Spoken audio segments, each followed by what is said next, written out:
सबको जय मसीह की। प्रभु आप सभी को आशीष दें। देखिए गोवा में कैसी बारिश हो रही है और देखिए यहाँ पर कैसे लोग रुके हैं, मच्छी पकड़ रहे हैं। और बारिश के समय में मच्छी बहुत मिलती है, बहुत सुकून है, बहुत शांति है। गर्मी चली गई, बहुत गर्मी हो रही थी गोवा में। और एक गोवा की खासियत है कि गोवा में चाहे कितनी भी बारिश हो, कितनी भी तगड़ी बारिश क्यों ना हो, लेकिन गोवा सुरक्षित है। और यहाँ पर सब पहाड़ी इलाका है और इसी तरह से लोग यहाँ पर सुरक्षित रहते हैं। परमेश्वर की आशीष है, बहुत बड़ी आशीष है परमेश्वर की गोवा में, कि परमेश्वर ने गोवा को बहुत सुरक्षित रखा हुआ है। यहाँ पर चाहे कितनी भी बारिश आ जाए फिर भी किसी को कोई नुकसान नहीं होता है। हम परमेश्वर के पीछे चलने वाले कभी गरीब नहीं होते हैं। गरीब का मतलब यह है मेरे प्रियों कि हम जब परमेश्वर के पीछे चलते हैं तो हम अमीर इसलिए होते हैं कि हम परमेश्वर के वचन से धनवान होते हैं। बहुत से लोग हैं ऐसे कि जो परमेश्वर के वचन से धनवान नहीं है, गरीब हैं। वो अपने धन से, जो पृथ्वी के धन को इकट्ठा करते हैं, उसमें वो अमीर हैं। लेकिन हम लोग जो हैं यहाँ पर जो काम कर रहे हैं, जो हमें काम परमेश्वर ने दिया है, जिस काम को हम कर रहे हैं, हम परमेश्वर के वचन से धनवान हैं मेरे प्रियों। प्रभु आप सभी लोगों को आशीष और ब्लेस करें। इसी तरह से आप सभी लोग, मेरा एक ही कहना है कि आप सभी लोग परमेश्वर के वचन में दृढ़ रहें और परमेश्वर के वचन को सीखें, समझें, एक दूसरों को भी समझाएं, सिखाएं। और यही हमारा विश्वास है, यही हमारा प्रेम है कि जब हम इस पृथ्वी के ऊपर धन इकट्ठा करते हैं तो वह हमारा धन परमेश्वर का सत्य वचन है और वचन ही परमेश्वर है।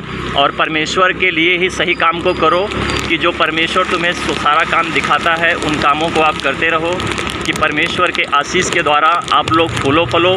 और यही हमारी गुजारिश है आप सभी लोगों से, मसीहों से, कि हम सच्चे मसीह के पीछे चलते हैं, हम मसीह के वचन से दृढ़ हैं, हम परमेश्वर के धनवान हैं, हम परमेश्वर के धन हैं। जिसने हमें नहीं जाना वह परमेश्वर के वचन को नहीं जाना, और जिसने आपको जाना वह परमेश्वर के वचन को जानता है, क्योंकि परमेश्वर प्रेम है।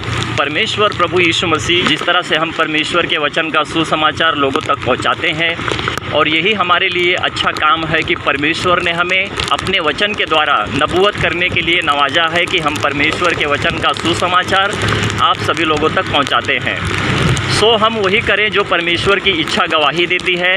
यदि आप अपने मन की करोगे तो परमेश्वर के वचन से तृप्त नहीं हो पाओगे, परंतु जब आप अपनी इच्छा से नहीं, परमेश्वर की इच्छा के अनुसार चलते हो तो आप सब कुछ कर पाओगे, क्योंकि परमेश्वर प्रभु यीशु मसीह आपके साथ है। ज़्यादा अक्सर करके क्रिश्चियन लोग हैं और इनका भी विश्वास एक होता है कि जो प्रभु यीशु मसीह को मानते हैं, मरियम को मानते हैं, सो इनका मूर्ति पूजा वगैरह जो इनको बताया गया है, जो इनके धर्म में है, वो काम को करते हैं। परंतु यदि ये भी सच्चाई को जानेंगे तो परमेश्वर के वचन से दृढ़ बने रहेंगे और परमेश्वर का वचन इनको हमेशा के लिए, हर वक्त, हर समय तृप्त करेगा। तो प्रियों, अभी हम जहाँ पे जा रहे हैं काम करने के लिए, वो जगह यहाँ से कम 1-2 किलोमीटर है। और ये देखिए यहाँ पर खेती होती है, लोग खेती करते हैं। और यहाँ पर चावल की खेती होती है, जिसे कहते हैं धान। यहाँ पर धान निकालते हैं। ये देखिए खेती, यहाँ पर एक गोवा की खेती है, यहाँ पर धान निकालते हैं। देखिए यहाँ पर लोग काम करते हैं, यहाँ पर भाजी वगैरह निकालते हैं, जो भी उनका कुछ छोटा मोटा जो भाजी रहता है निकालते हैं। लेकिन अभी बारिश शुरू हो गई है तो बारिश की वजह से लोगों का काम अभी रुक जाएगा। पर यहाँ पर एक खेती होगी जो धान की खेती होती है, जो चावल निकालते हैं। यहाँ पर उखड़ा भात बोलते हैं उसको, उखड़ा चावल बोलते हैं। सो उसकी खेती करते हैं यहाँ पर। अभी वो डालेंगे, भी शुरू करेंगे। देखिए गांव है, छोटा छोटा गांव है यहाँ पर। बहुत अच्छी बात है कि लोग यहाँ पर परमेश्वर के वचन से तृप्त हैं। प्रभु यीशु मसीह से यहाँ पर कोई विरोध नहीं करता है। यहाँ पर हर लोग शांति से रहते हैं, चाहे अपने धर्म से हो, जाति से हो, कोई भी हो, वो हर किसी का आदर करते हैं, क्योंकि उनके अंदर एक ईश्वर का प्रेम होता है। प्रभु यीशु मसीह ने यूहन्ना की पुस्तक में कहा है, जब तुम खेत को शुद्ध करते हो, उसमें बीज डालते हो, जब तक वह बीज नहीं मरेगा तब तक उसमें से नया बीज नहीं निकलेगा। तो यह बात सत्य है और सच है। और इसीलिए प्रभु यीशु मसीह जब हमारे लिए मरे, तो जब हम प्रभु यीशु मसीह में जीते हैं, जब हम प्रभु यीशु मसीह के लिए मरते हैं, तो हम भी मरकर जी जाते हैं। तो हमारा जीना परमेश्वर है, हमारा मरना परमेश्वर नहीं है। ठीक है ना?